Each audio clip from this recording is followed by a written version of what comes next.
Hey, bonjour à tous, c'est Pokéglisse. Aujourd'hui on se retrouve pour l'épisode 4 de On débrief et on analyse la Ligue Pokémon d'Alola. Alors comme vous le savez, l'entraînement de Brindibou est terminé, le combat Sacha contre Tilly a pu commencer. Et donc ce que je vous propose c'est que vous mettiez tout de suite un gros pouce bleu, que vous vous abonniez à la chaîne, dites à vos amis de s'abonner, c'est important, et on se retrouve tout de suite.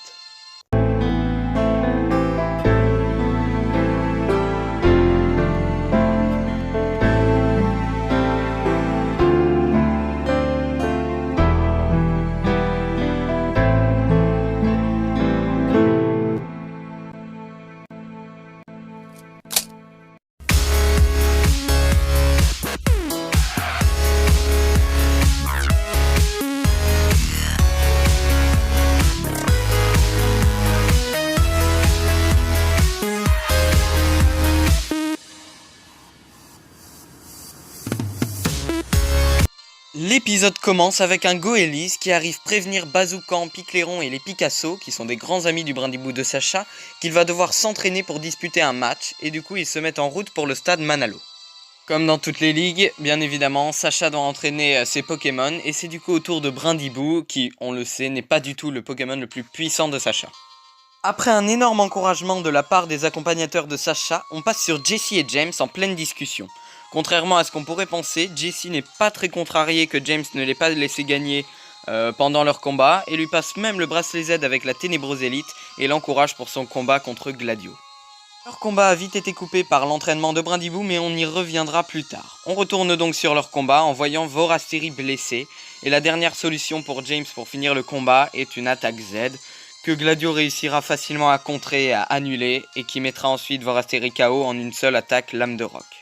Comme je vous l'ai dit à l'épisode précédent, à force de voir Gladio combattre, on se rend compte qu'il a une vraie rage de vaincre, qu'il a envie de gagner cette ligue, et qui va bien avec le personnage d'ailleurs, et qui donne envie de regarder Pokémon.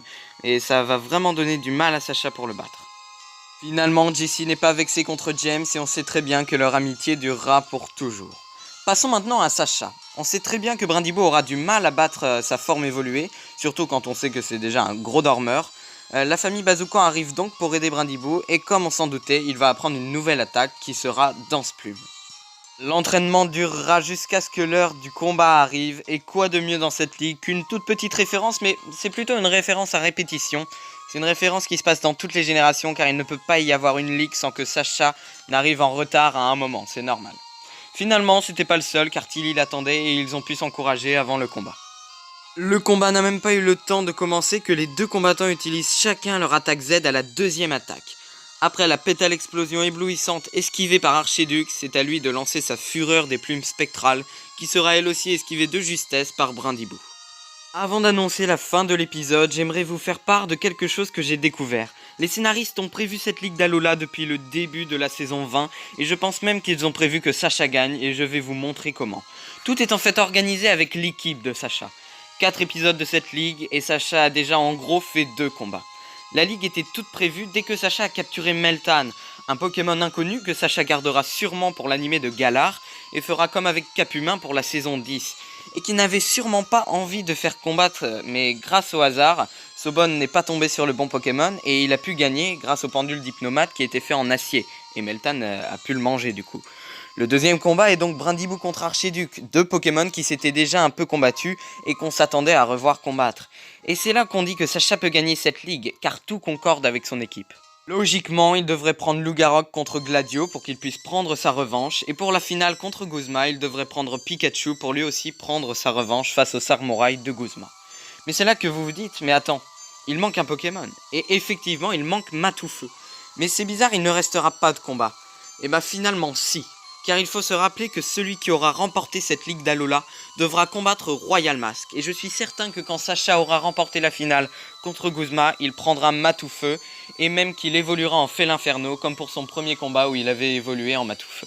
Voilà donc mes théories pour les combats à suivre, et la seule chose qui pourrait les contredire serait que Sacha perde en finale contre Guzma, et fasse quand même un combat contre Royal Mask, ce qui serait logique car Pikachu a déjà gagné avec Sacha pendant cette ligue, mais c'était pendant la phase de Battle Royale, et donc il serait possible que Sacha perde contre Guzma en finale, et pour ne pas que Pokémon se finisse, ce serait logique, Sacha ne peut pas gagner une ligue.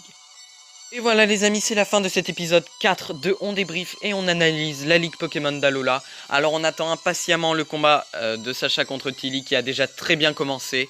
On espère que Sacha va gagner, ce serait bien pour mes pronostics. Et donc ce que je vous propose, c'est que si vous avez aimé cette vidéo, n'hésitez pas à lâcher un gros pouce bleu, à vous abonner, à dire à vos amis de s'abonner, c'est important. Et on se retrouve la semaine prochaine pour l'épisode 5.